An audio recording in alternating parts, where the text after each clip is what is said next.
name is Julia Child. Well, you may have noticed that my hat actually says the name Ollie, and I suppose that is true. I am actually the daughter of Marjorie Langsdorff, but she's asked me to join you women today at the Christian Ladies Connection as Julia Child and share with you one of the joys of cooking. And so here we are, and we're going to make a dish today. And I don't mean a dish like that handsome man behind the camera who is rather dishy. That's my husband. No, not that kind of dish, ladies. No, we will make some scones.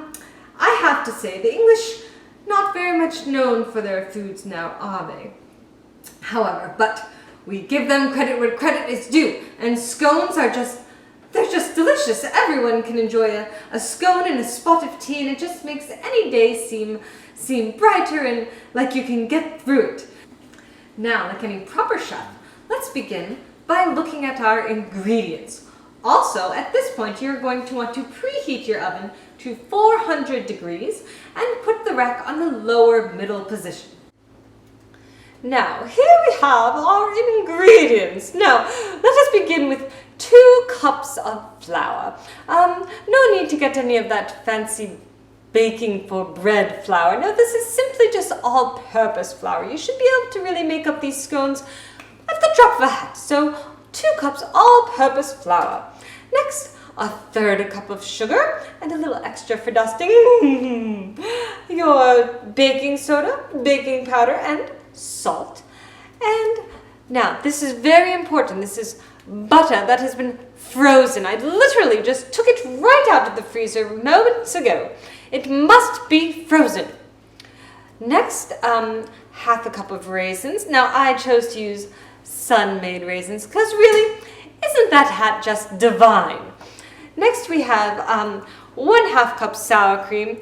I've always wondered why they call it sour cream. Don't you? It really sounds rather unpleasant, but we all know how delicious and moist it will make these lovely scones. 1 large egg, thank you, Mother Hen. And that's all of our ingredients. Now, as for cooking implements, you will need 1 pan lined with parchment paper if you really want to make no mess and really just make cleaning up so very easy. I highly recommend parchment paper.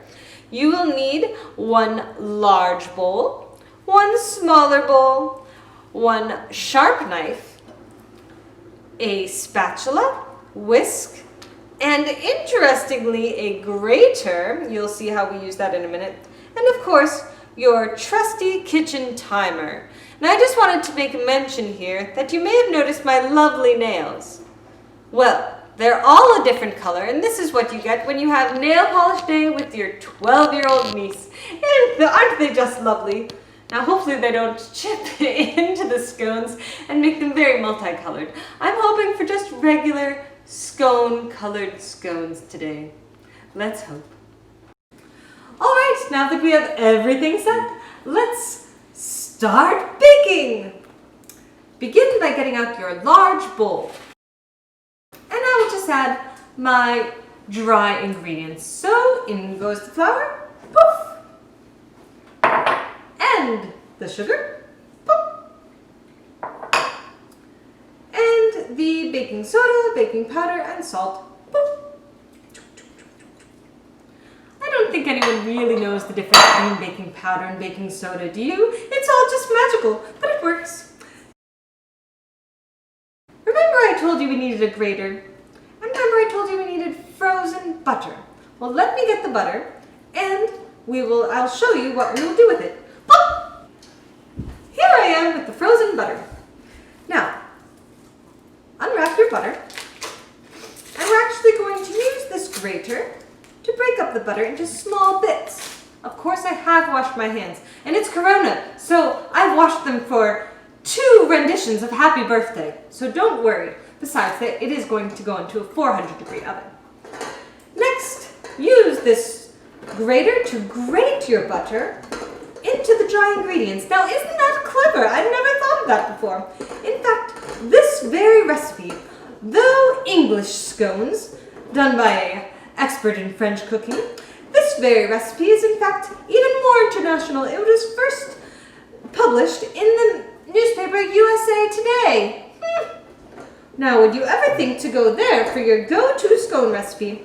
I wouldn't have. I thought it would be perhaps England Today. But no, USA Today comes out with what I will tell you is my very favorite scone recipe. In fact, every time I bring this recipe to a brunch, I'm always asked to give it out. Everyone always wants to know the recipe because these scones will turn out simply delicious. They're not too dry, which is often the problem with scones if we're being honest with each other. These will come out very moist and with a perfect brown color. It's just delicious. All right, now that my lovely butter curls have been added to the dry ingredients, I'm just going to use my hand to knead them together. Now, did you know that Julia Child had an English accent? Me neither. It just kind of comes out of me. I don't know what accent it really is. All right, now that the butter and the dry ingredients are combined, I'm going to throw in our lovely raisins. Again, thank you, Miss Sun Maiden with the fantastic hat. Maybe I should just change out this chef's hat for a red chef's hat. Next, we're going to take our smaller bowl. Actually, I'm going to just go wash my hands. Pop! Pop! All clean. Now I'm going to take the sour cream here, and I'm going to mix it with the egg. Have you ever noticed that all the real chefs, they always crack the egg with just one hand? You can tell that I'm not a real chef because I still have little problems with this. Nobody wants a little eggshell in their skin, so let me just get those out of there. Guess I'm not really Julia Child after all. I got it. Time to wash hands again. Whoop. Pop. There we go. Now I'm just going to whisk these together. That's the sour cream and the egg. No eggshells. I'm going to whisk them until they're smooth. In a uniform color. It'll be kind of a the color of buttermilk, I suppose. A light yellow, cheery yellow. Once that's all set, we're going to slowly add that to the dry ingredients. And then we'll knead them together once again. You can go slowly, just normal speed, but I'm really a very talented chef, so you'll see just how quickly I can do this step myself. Okay, now one thing I want to mention is that when you start, it'll be very sticky, but just keep kneading and eventually it will start to come together.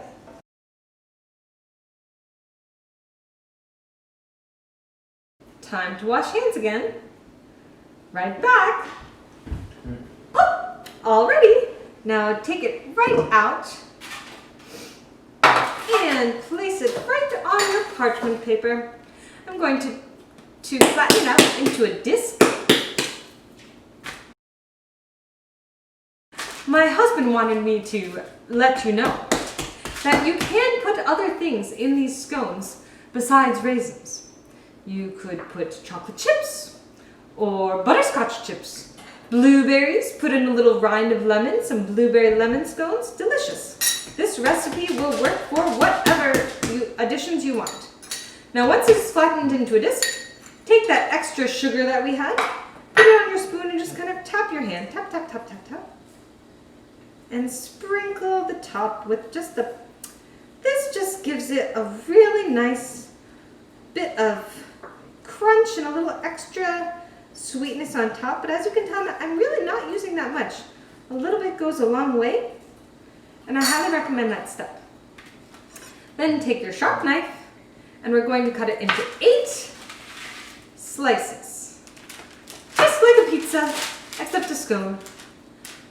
Have you ever noticed that breakfast is the best meal of the day?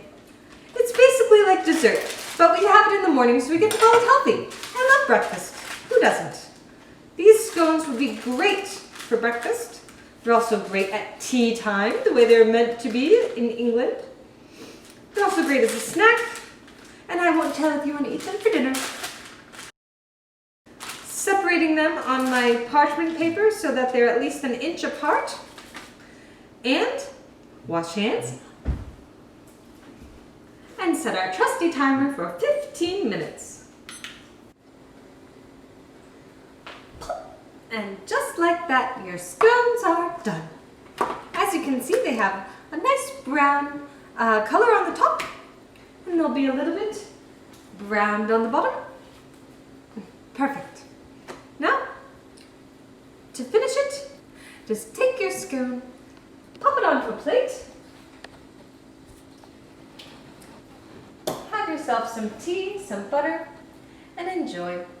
Now I hope that you'll be able to enjoy this delicious recipe with a friend, but if, say, you can't see them in person or the virus prevents it, consider sharing this recipe with them, and then you can both make it, and then have a Zoom call and some tea together and enjoy your scones.